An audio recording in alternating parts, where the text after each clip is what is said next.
Good morning, good morning. Narito na naman tayo sa ating kusina. Dahil sa tagbatang bagyo ngayon, nagkakatamaran tayong pumunta sa palengke. Dahil street na rin ito, medyo mahaba na itong tag-ulan na ito.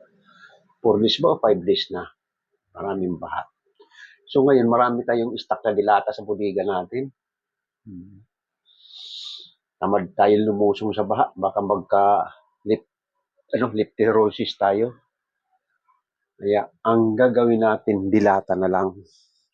Ito. Mayroon tayong Argentina corned beef. Igigisa natin siya sa bawang, sibuyas, kamatis at lalagyan natin siya ng patatas. Sa ating mga mahihirap,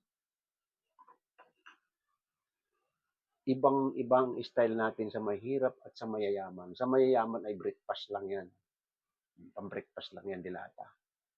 Pero tayong mga mahihirap, sama-sama na lahat yan, rumble na yan. Kung hindi man breakfast, tanghalian, hapunan.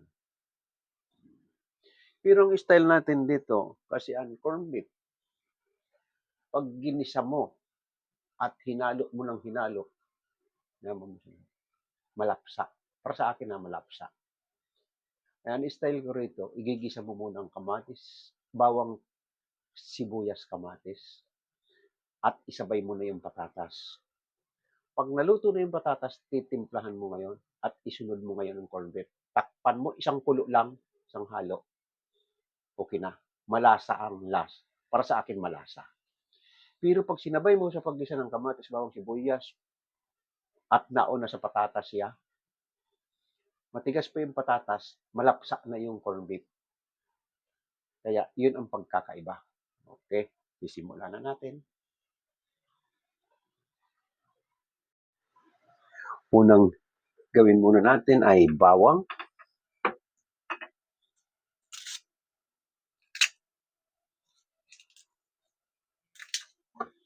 Ang sumunod ay sibuyas.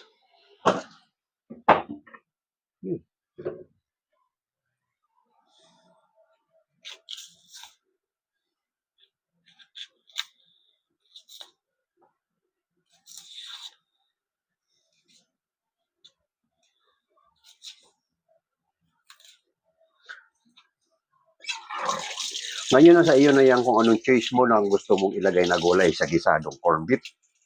Pwedeng repolyo na half cook or anumang gusto mong gulay na ilahok pag wala kang patatas. Kasi ang patatas medyo ginto.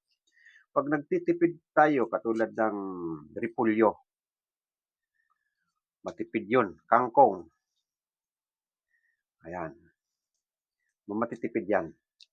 Para lang dumami yung ating ginagawang pang-ulam. Lalo na pag malaking volume ang pamilya nyo, pag patatas, nako, masyado mabigat sa bulsa ang patatas. Medyo may kamahalan ng patatas. Pero pag repolyo, isang buong repolyo lang, mura na. O kaya naman, 2 bundle na kangkong. O, pag kangkong nilagay mo, malaking tipid. Yung, kung gaano man karami yung buong pamilya nyo, halos makakakain sila. Ayan.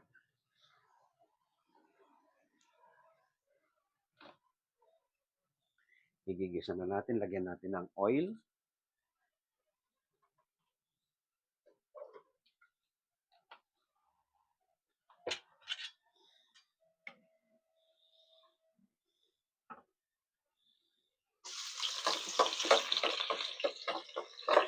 Ayan.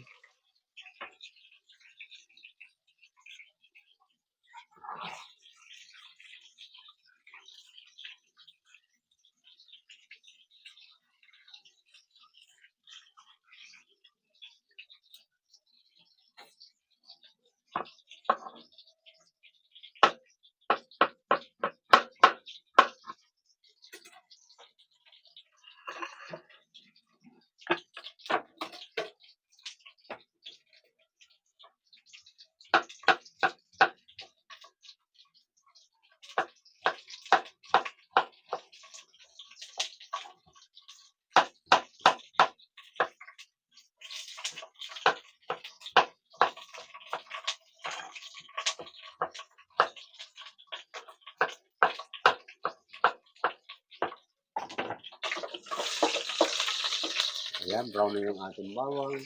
Isusunod natin ang sibuyas.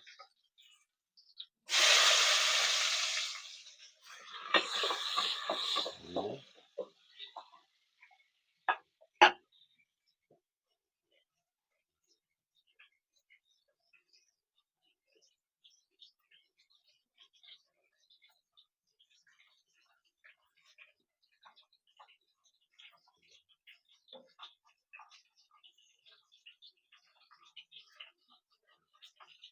Sa ating kasing mayroon tayo, namimili tayo ng gulay na inalagay natin sa mga ginigisang ganito. So sa akin ay paborito ko rito talaga itong patatas o kaya naman ay repolyo. Ang gagawin ko naman sa repolyo, hapok. Hapok naman sa akin. Mas masarap kasi hapok ang repolyo mo.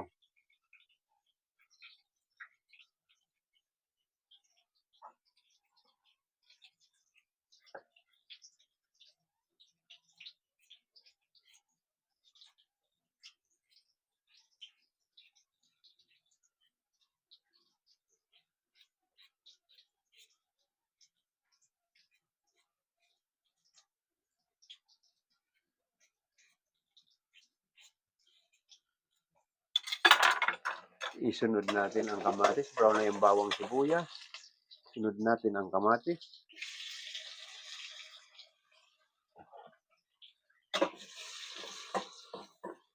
Ayan.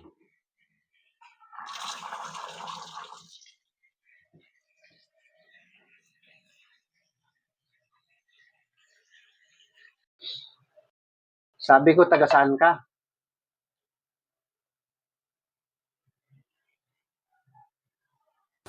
Taga Pampanga po. Maulan din dyan?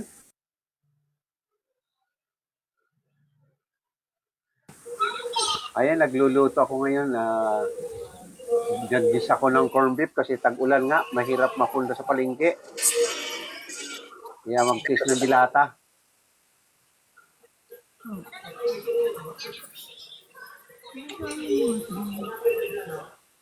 Ayan, nagluluto ako ng corned beef.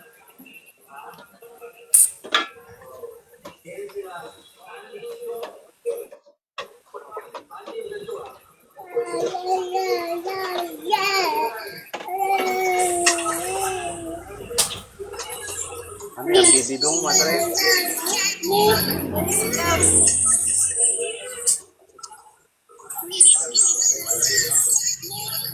Po? Sabi ko, anak mo yan? Opo. Billy? Billy daw. Ellie, good morning to all. Oo.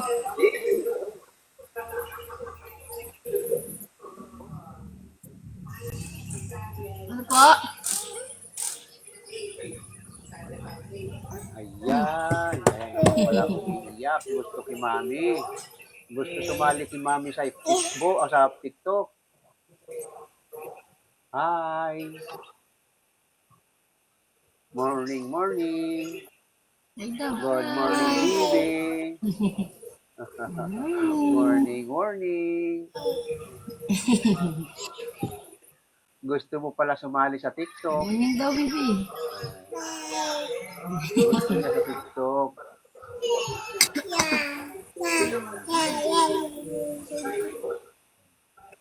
Sige, mag-TikTok kayo ng mami. Mama, sabi ka, pinalit ko na ang picture. Wala.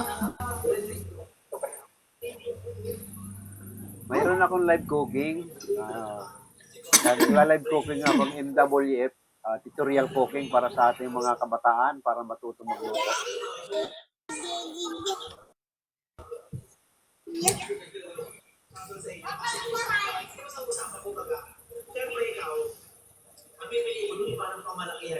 Hello pa, hello. Hello pa, hello. Sa ating mga baguhan na hindi pa kabisado magluto ng corned beef, sabi ko sa inyo, una muna bawang. Pag brown ng bawang, sunod mo sibuyas. Pag brown ng bawang sibuyas, sunod mo kamatis. Pag medyo luto na yung kamatis, sunod mo ang patatas. Ayan.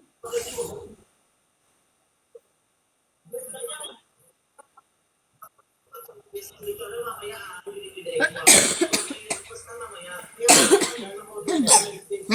ubo. Ubo. So ngayon, kasi tag-ulan. Ah, kanta ka daw, kanta. Oo, sa mga bata ngayon, sumusipon sa tag-ulan. Apo.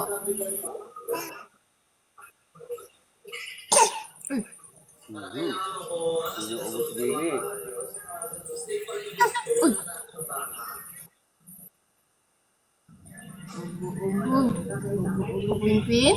Ha? Ubo ikaw? Oh.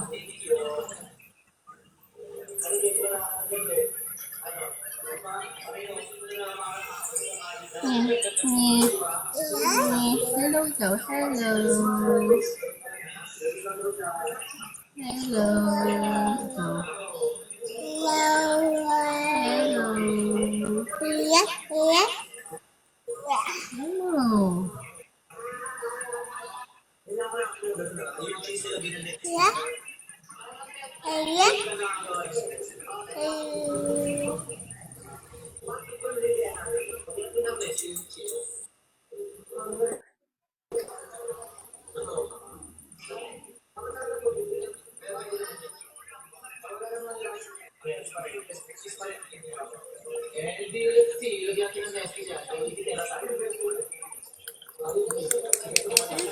Hello, baby. Ni. Salita ka na sa TikTok. Hello, Oo, baby salita girl. ka sa TikTok.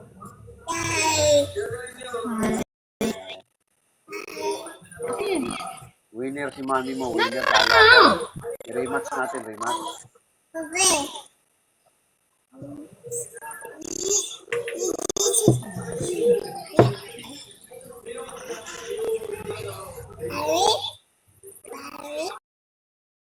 Rematch. Ha?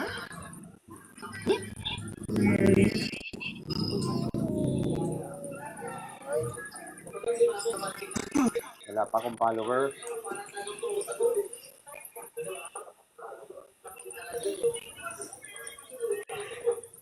Parehas lang po tayo. Sa iyo kahit pa paano, mayroon humahagi.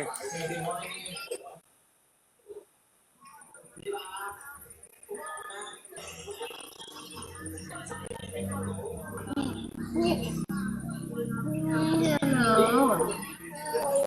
Hello.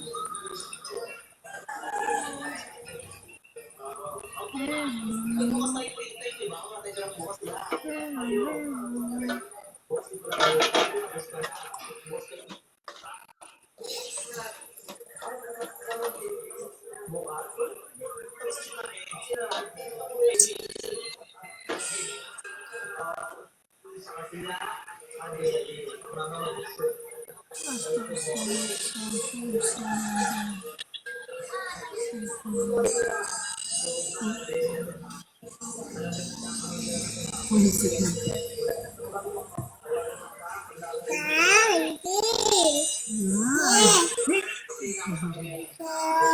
Wow. Ay, ganda na nalaruan ni Baby. Ganda. Wow. Ikaw dali. Ilan na yan, my friend? 1 year old po. Kaya ilan na lahat sila? Yan pa lang? Hindi po, 5 na po sila. Ali mo na yan magkapatid? Apo. Oo. Yan ang bunso.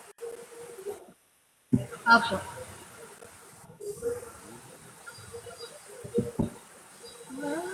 Mukhang maaga ka ata nag-asawa. 18 po. Ayun. Kasi,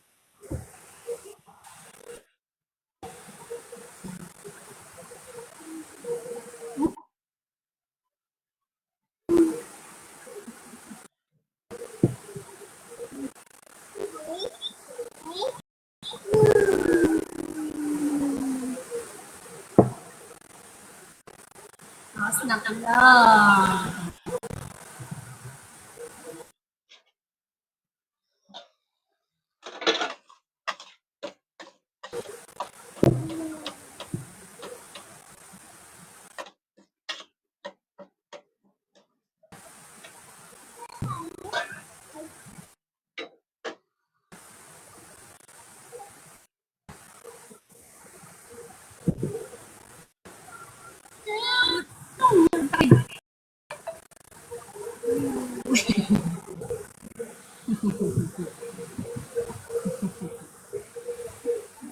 Tulog pa ang aking mga followers. Masarap na tulog yan, tag-ulan.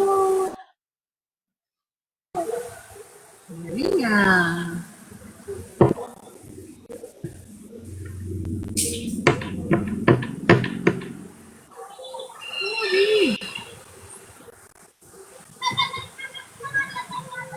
Okay, lagay na natin yung corned beef. Clap, clap, clap. Clap, clap. Baba na ikaw?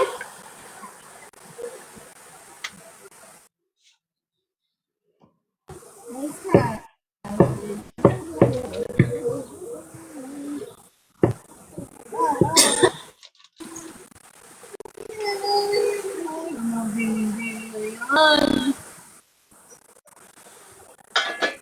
Lagyan natin ng pamintang durog.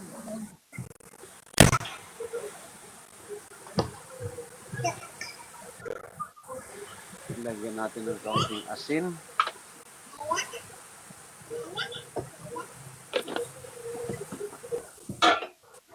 Lagyan natin ng kaunting ginisa mix.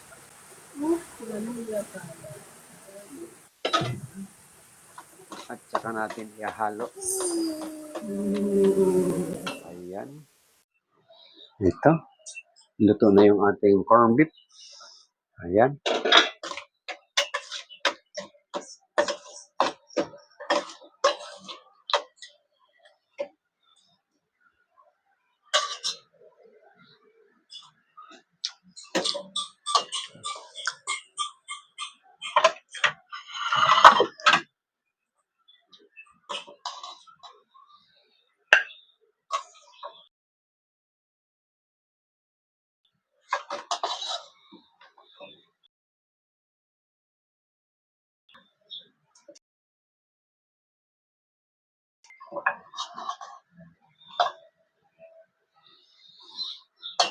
Ayan na po yung ating gisadong corned beef. Ganun lang po. Walang sabaw yan. Sus lang ng kaunting sa kamatis at patatas. Ayan. Wala pong tubig yan.